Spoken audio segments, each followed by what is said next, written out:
What up, what up, what up, what up? Nick Earnshaw, Nerdshaw Radio. Like and subscribe on YouTube. Like and subscribe on X. Like and subscribe on BFA Sports. Earnshaw Radio is powered by BFA Sports. Check out their YouTube channel on all their social platforms as well. Subscribe to them at BFA Sports on YouTube as well as at Earnshaw Radio. We got a lot to get into tonight. A lot going on today. All right. And especially within the last couple of minutes as we're coming on the air, Brandon Graham is back. According to CBS Sports' Jeff Kerr, he just tweeted out not too long ago the breaking news. So he is going to be back. It's going to be officially announced tomorrow. BG put out a video. I'm reading the tweet right now from Kerr, just about to pull that up. Brandon Graham is expected to announce his return to the Eagles tomorrow morning, I'm told. That's at Jeff Kerr, CBS. Shout out Jeff. Jeff's a good friend. So shout out to him for breaking the news. This was kind of expected a little bit. We heard rumblings yesterday. There was some reporting out there yesterday that BG would return, just due to the fact that the Eagles are light on the defensive line. So, you know, they're bringing back BG. He's coming out of retirement. He retired after last year, went out with the Super Bowl. But, hey, he's like, hey, I'm coming back. BG is back. So that's going to be announced tomorrow. I think he's going to announce it on his podcast as well. So BG is back. I want to get your thoughts. Drop a chat. What you think of the BG move. Will he make an impact? Will Brandon Graham make an impact on this defensive front, who has struggled a little bit this year? I mean, it's no secret. They are thin. The injuries have hurt them clearly.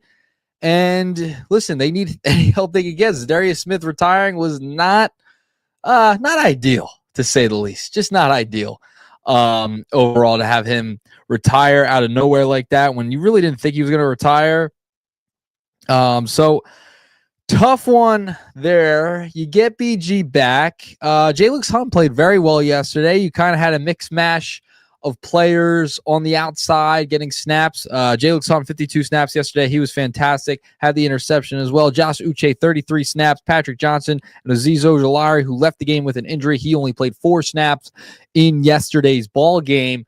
But BG is back. And listen, you're going to get Nolan Smith back very soon as well. So I would expect them to be a little bit better. And I still think they're going to make a move before the deadline. I still think Howie Roseman probably working the phones and is ready to make a move. But listen, Brandon Graham, 76 and a half career sacks with the Eagles, 2-time Super Bowl champion, longest tenured Eagle in Eagles history.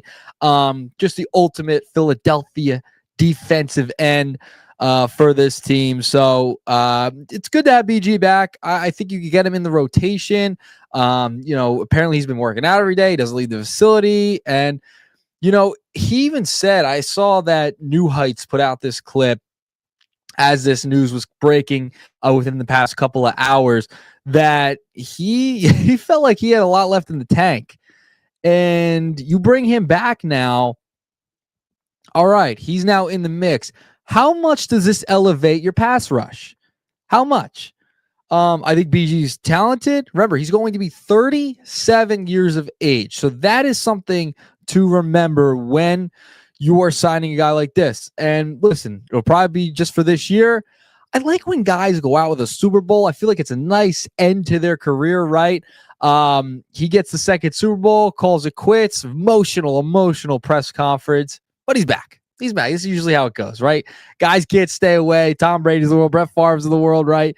They just got to come back. I'm stunned that Kelsey didn't come back, right? Like, I'm stunned he didn't come back after retiring, but he got his gigs in media. He was ready to go. BG is like, nah, I'm coming to play. So, listen, they get some depth back on the defensive line, which is great. They're going to need it. Just especially with Ojulari now getting hurt. I mean, they're really thin on the defensive line. It's not like this team has a Josh Sweat anymore, right? So this is a thin defensive line. So any help they can get at this point, which I'm stunned, the Eagles haven't made more moves regarding this. Now, I know they went out and got Darius Smith. He retires. I mean, you can't see that really coming, especially that he seemingly gave you his word that he wasn't going to retire. So that's that. And now BG is back. Let me know your thoughts on bringing him back. Brandon Graham, all-time Eagle, just a guy who embodies this Philadelphia spirit. He is back in the mix. Let me know your thoughts. Let me know. I'm gonna put it up right now on the channel, and you can comment. Let me know what you think throughout the show. I think it's a good move. I think it's not the impact move I'd like them to make, right? Like, we want to see them go get a Trey Hendrickson, something along those lines, a guy like him. Like, we want to see the Eagles make a big move, and they have a lot of picks to do this, right? Leave a thought of what you think. I think it's a good move. It doesn't. I don't know how to put this because I love BG, but he's 37. How many snaps is he realistically going to play? Is he going to play 52? Is he going to play 67 out of 69 like Jalen Carter? No, not going to happen. He's 37 years of age at this point. He's a nice piece. If they can get another piece on that defensive line, I feel a lot better about the pass rush. I feel a lot better about that defensive line. It's thin, man. It's thin. And Jalen Hurts had a good game yesterday. He did. But I'm not sold on him really, taking that next step as I think thought he would. So I'm a little stuck. I think it's just like, yeah, BG, can you come play for us? We have nobody else at this point. That's kind of where I'm at with the BG stuff. Love them. I'd like to see players end their careers with Super Bowls. I wish that was the case. Go out into the sunset. Go out. Maybe they get another one this year. Who knows? And he gets another one, gets a third one. But it's not a needle mover for me. And we got Jovan Alford, my guy, chiming in. I'm not in love with it. It's a bigger indictment on how bad the pass rush has been. Yeah, I mean, it's just not enough for me. It's just not enough for me. Bringing BG in. I think they need to make another move. I think another move has to be coming. Has to. It's not going to be enough for me. So that's where I'm at with the BG stuff. Leave a comment. Let me know your thoughts on what you think. Jovan left his. You all out there can leave some as well. Leave your thoughts. Drop a thought. Drop a comment. Also, remember, subscribe. Nerdshaw Radio, BFA Sports. Nerdshaw Radio is powered by BFA. So let's move along. Let's talk about yesterday's game. All right. Jalen. Jalen haters are really quiet, especially those Twitter finger haters. Oh, man. They were silent. I didn't get any texts from any Jalen haters yesterday. Nothing. Zip. It was crickets from them. I guess he can pass, right? I guess he can. Perfect passer rating. That doesn't seem to happen too often, especially in Eagles history. He's the third quarterback in Eagles history to have a perfect passer rating in a game.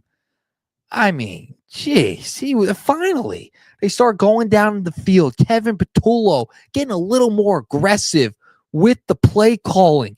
That was huge. 19 of 23 for Jalen yesterday, over 300 yards passing. Listen, they were lining up under center, something we haven't seen a ton, right? Especially because Cam Jurgens goes out. Brett Toth, they don't really trust him snapping. He's forced to go under center. Look what happens. Good things happen. Sometimes when you're forced to do something, it turns out to be a positive, right? And that's what I felt like with the Philadelphia Eagles and Jalen Hurts going under center. A.J. Brown, 121 yards, 2 touchdowns. Devontae Smith, 183 yards and a touchdown. You saw some play action yesterday. It was great. I know towards the end, it was getting a little too close for comfort, to say the least. I thought there was a couple of mistakes that were made, but Jalen, statistically, one of his best games of his career, no doubt. And that beautiful deep ball, I posted it on my story to Devontae Smith. Oh, it's picture perfect. He throws such a beautiful deep ball. And when he's asked to pass, when he's asked to go down the field, he can do it. He's just not asked. That's just not how the Eagles are. So I thought Jalen was fantastic yesterday. I'm so glad they finally were a little bit more aggressive going down the field. Don't love the comments from Devontae after the game. You saw how fired up A.J. Brown, and you saw the Rouse kind of junkyard football broken play on that first touchdown. Still a little concerned there, obviously, from the offensive play caller. But the route designs were better. They were going more play action. I don't love guys having to figure it out, the routes themselves and call the plays themselves. We know Jalen called that one play a couple weeks ago on a touchdown. So I need to see more from Kevin Patullo. But yesterday was a great building block for this team, a great building block for Jalen going forward. This is not going to be a team that runs down your throat and going to win a Super Bowl like they did last year. That's how they won last year. They run it down your throat. They'll be with the pass here and there, but you're going to have to change it up a little bit this year and throw it a little bit more because teams have film on you. Teams know that you are run first team. You have to throw the ball downfield. You have to let Jalen cook a little bit and let your receivers who you're paying a lot of money to cook as well. That's what they did yesterday. They were aggressive. You saw play action, and it worked. So if you're an Eagles fan, have to be excited with what you saw yesterday on a lot of it. Obviously, still some concerns. And the biggest one, is the run game still not there. I understand that. You won the game. You won the football game. I understand there's concerns with the running game. All right? I get it. However, they won. It's okay. They won the football game. That is what's most important. But Barkley's averaging 3.3 yards per carry, and you're going into week 8 against the New York Football Giants. Whew. Who would have thought that? Who would have thought he'd only be averaging 3.3 a carry at this point in the year? That is something that I'm just like, ooh, okay, we got to figure this out. The offensive line has not been the same. Yeah, no Mekhi Becton, right? Cam Jurgens goes out yesterday. He gets hurt. Mailata had a bad game against the Giants a couple weeks ago. The offensive line has not been the same, hasn't been as good as they have been in the past. They just haven't, okay? The running game has to get going. Now, you can win games throwing the football, that's obvious, but you want to utilize your back in Saquon Barkley, and you got to figure out the run game because that's going to hurt you down the line if you cannot get that going. Saquon just has not been able to get it rolling. Like I mentioned, 3.3 yards per carry has to be better. And the offensive line has to be better. And hopefully they can get healthy. But it's been a little different this year. You're going to have, and listen, they have the hardest schedule, one of the hardest schedules in football. So to be 5-2 at this point, pretty solid to say the least. If you're the Philadelphia Eagles, and you will definitely take it. Obviously, they could have won a couple of those games, obviously against Denver, obviously against the New York Giants, and they could be 7-0, but you're not going to win every single game. So you saw some really good things yesterday. You saw Jalen have a great second half. Obviously, first half was very stagnant. The defense was good, and Jalen Carter was awesome. Probably Jalen Carter's best game of the year. He was a menace in the middle, hitting Carson Wentz, forcing Carson Wentz into turnovers. That is very important. You need Jalen Carter to do that every single freaking week. He needs to be a menace in the middle. He's been, and if you watch any of Baldy's breakdowns, he's talked about Jalen Carter, and he hasn't been good enough this year, right? We saw it all started with the first game against Dallas, him getting kicked out, the spit gate, whole thing, non-suspended, is suspended, whatever. So it didn't get off to a great start, but it's week 7. It's October. We haven't even hit Halloween yet. A lot of football left. A lot of time for guys to develop. Remember last year, this time we were, Kellen Moore was not a fan favorite like early on in the season last year. They were struggling, right? This team was struggling. Maybe they had the drop pass by Saquon against the Atlanta Falcons early on in the year. And they struggled early on. So I think this week is a nice building block going forward, especially for the pass offense. You get A.J. Brown to be happy. Devontae Smith's happy this week. Okay, they get a couple of touchdowns. They go down the field. And I'm sitting here, I'm like, why not go down the field? Take some shots. Take some risks. Be aggressive. Patullo was much more aggressive. You saw the play action this week. You saw Jalen under center a little bit more. That was encouraging. And I understand it was because Jurgens mainly comes out of the game, and they have to go under center because they don't trust Toth to really snap the ball, to be honest. And we saw what happened with the Vikings. They snapped the ball over Carson's head, took them pretty almost out of field goal range. So I understand why they did it. Let's maybe see that a little bit more. Let's see a little bit more, and I think you'll see better things happen this coming week. I almost knocked my mug over. That wouldn't have been good. We would have had a broken glass right here on the Earnshaw Radio, powered by BFA Sports. Would have been good, but this week they got the Giants coming up. Okay, Giants are coming off feeling demoralized, defeated. I mean, what was it? Kevin Harlan said it on the broadcast, and someone tweeted it out as well. Like 1,600 straight games, like up 19 or 16, whatever the number was. They won every single game. That's a record that doesn't happen, right? 9 minutes to go. Bo Nix is just going crazy, right? It was awesome because I have him on my fantasy team. He had 40 points. So I loved every second of it. And the fact it was against the Giants. That was great. But they're feeling defeated. They're feeling demoralized. They should have won that game. There's no reason the Giants should have lost that game in Denver. Would have been a big win. But that team doesn't know how to win yet. And you got to take advantage of that. So now they're down. They're defeated. They beat up on you a couple weeks ago. Have had a couple of good wins. Have caught some fire with Dart and Scattaboo, etc. The defense has been really good. Brian Burns has been really good. So they're still they're a sneaky talented team, obviously because of that defense for sure. But coming off a loss like that, I mean, that's tough to bounce back from. Eagles will be at home in the Kelly Greens. 3 times they're going to wear them this year. Eagles are undefeated 4-0 when they wear the Kelly Greens. I'm a big proponent of the Kelly Green. Love the Kelly Green. It's awesome. Keep wearing it. Should be the color every single week. I would go Kelly Green over Midnight Green any day of the week because it's awesome. And against the Giants, against a division foe, it's going to be even awesomer. I don't think awesomer is a word, but that's okay. We're going to break the grammar barrier tonight. I know one of my buddies who's a grammar police fiend. He's just a fraud when it comes to that. It's just embarrassing. But we're going to break that rule tonight because it's okay. I love the Kelly Greens. They got to beat the Giants in the Kelly Greens. All right. So with that, it brings me to my next topic.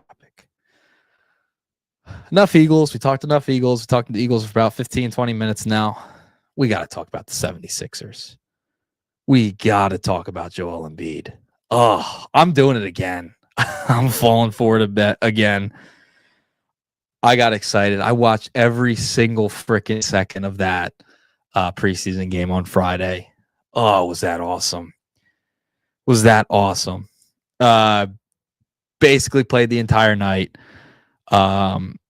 And he looks so much slimmer. He looks so much quicker. He was being a menace down in the paint on defense, getting a couple steals, forcing a couple of turnovers. Oh, I'm so excited. That's why I'm wearing the Sixers hat right now.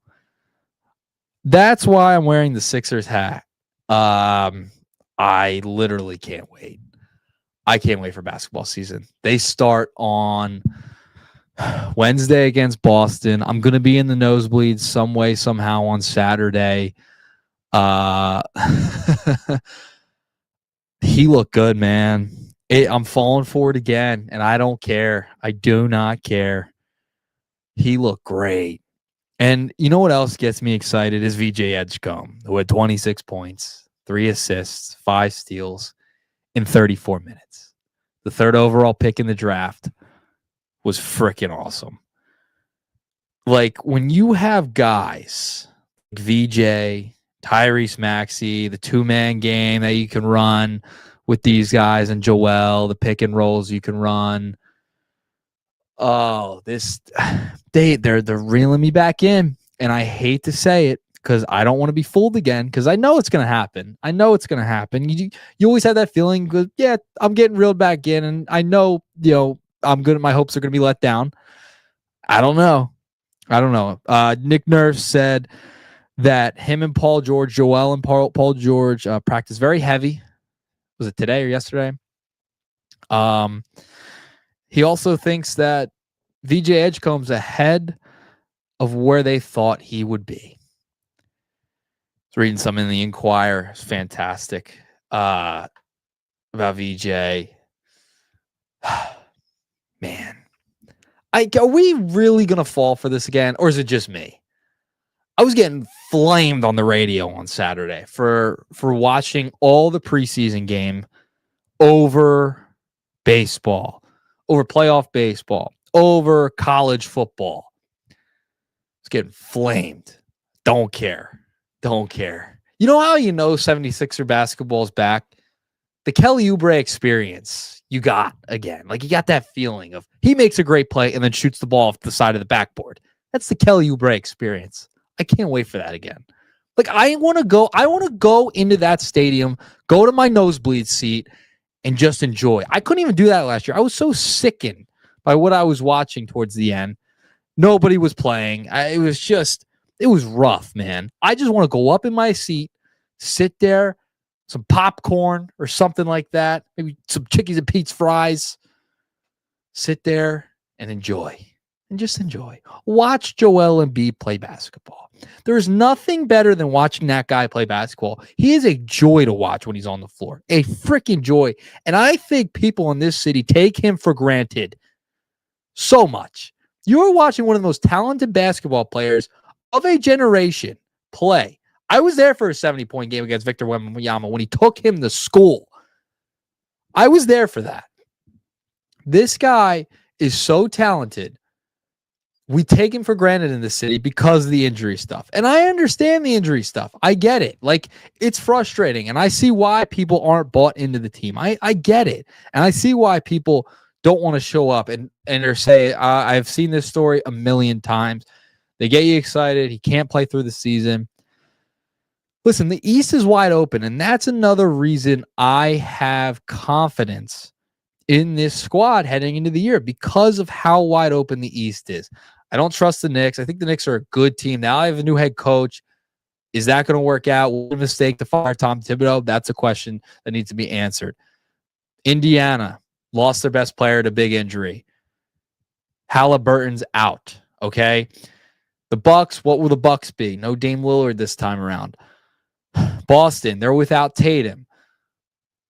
I don't know. Listen, the Sixers don't have as many games on the national networks this year, right? They don't have as many of those games, the national games. They're not playing on Christmas this year. Like, people are like, Sixers are kind of done. We don't think, well, if Joel is healthy, and we know this, and everybody knows this, and we've said it over and over and over again, whether it's been on this show, whether it's been on the radio, etc. We know it all stems on this team's health. We know it stems on Joel. We know it stems on, not really podcast people, but Tyrese Maxey and those guys. If Joel is not on the floor, they have no shot. They have no shot. And it's obvious. We know that. I don't think Tyrese is a one. I don't think Tyrese is a one. He can't carry a team. He just can't. He's not that type of guy. He's a great two. He's a good two. I think he's going to be a really good two. But you need Joel there. They have no shot without Joel. We got VC checking in, my guy. If healthy. Yeah, that's that is it. That is the key word, right? That is the key word. If healthy. If healthy. That is the key word here, okay? But if they are, which I know we say it all the time, if they are, yeah, they're a threat. They're obvious threat in my estimation. No doubt about it. They are a clear threat in the East if they can stay on the floor. Even if Paul George is out for a little while, right? If Joel is out there 50-plus games this year and can be healthy in the postseason, this team has a shot because of VJ Edgecombe, Tyrese Maxey. I like where this team's at. I do, especially with Maxey and Edgecombe being so young. You'll get Jared McCain back. I think with the young guards, Quentin Grimes, they can take a little bit of pressure off of Joel having to score all of the time. So if those guys can have nights, right, where they can kind of carry it, Jared McCain comes back, starts hitting some big threes from the outside because they need that shooting when he comes back. I think they lack that a little bit. I think VJ, I think they're in love with this kid. And I think they think this kid is ready to explode. And he looked like it. He looked like it in the preseason. That final game at home. I rattled off the numbers: 26 points, 3 assists, 5 steals, 34 minutes. Like, he feels like he's just going to be a menace all over the court, and I freaking love it. I absolutely love it. He is going to be a major X factor. Where is VJ Edgecombe at? Like, how good can he be this year? That is a massive part of this. Where is VJ Edgecombe at this year? That is the question. I think he's going to be really good, man. He's showing the signs. I don't know if everyone saw that picture going a little viral. He's talking to Scott Foster. I was like, oh, he's already talking to the extender, getting ready for the postseason. He knows. That's high basketball IQ. Get Scott on your side when you need those calls in the postseason. You know where Scott likes to go. So the basketball IQ's there. He's super athletic. Like, he's just like some of the dunks he already tried in the preseason. Why? Like, like, what? You're really trying that? Like, you're like, that guy looks like a fun guy to watch every single night. Like, I'm going to be tuned in.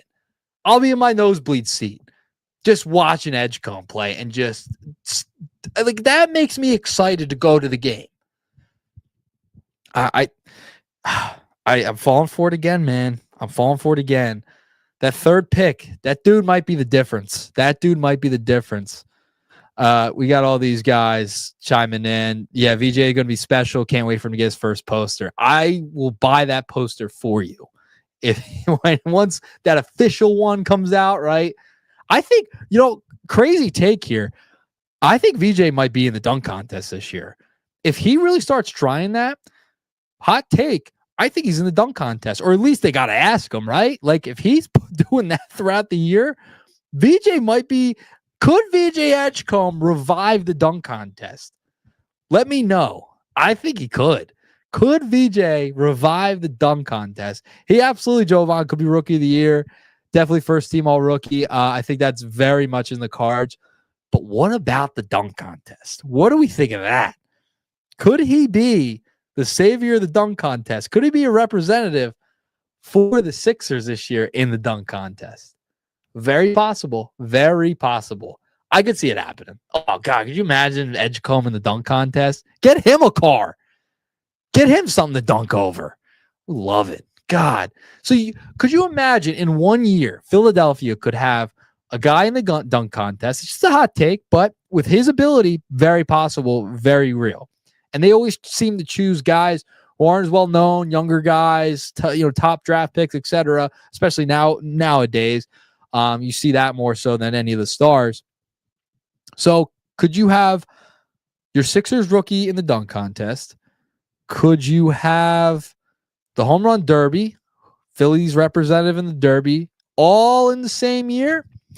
Just saying. Very real possibility. But yeah, man, I'm excited for the Sixers season. I'm curious to see how Nick Nurse rotates all of those guards throughout the year. How's he going to mix in Edgecombe, Maxey? I think those guys will probably get the start. Grimes probably coming off the bench when McCain comes back. How is he going to get all of these guys in the mix? What types of lineups is he going to try out early in the season when Podcast P comes back? What guys are you going to go a little small? Maybe have a guy on the wing just to get an extra shooter out there, etc. But Edgecombe, the athleticism, the guy can go from side to side. He could just dunk. I mean, he just flies all over the place. Could hit a three if you need him to. Woo, oh boy. It's going to be fun. So Sixers look exciting to start. I've been watching the Flyers. They're up 5-2 on Seattle. Pretty much a beat down in South Philly tonight. It's funny. I texted a buddy of mine because the Flyers are dead last in the power play this year. And I text him like, I can't watch another second of this power play. And the power play is winding down with about 25 seconds to go. And as I sent that, they scored a power play goal, and then they scored another one later on. They have 2 power play goals tonight, if I'm not mistaken.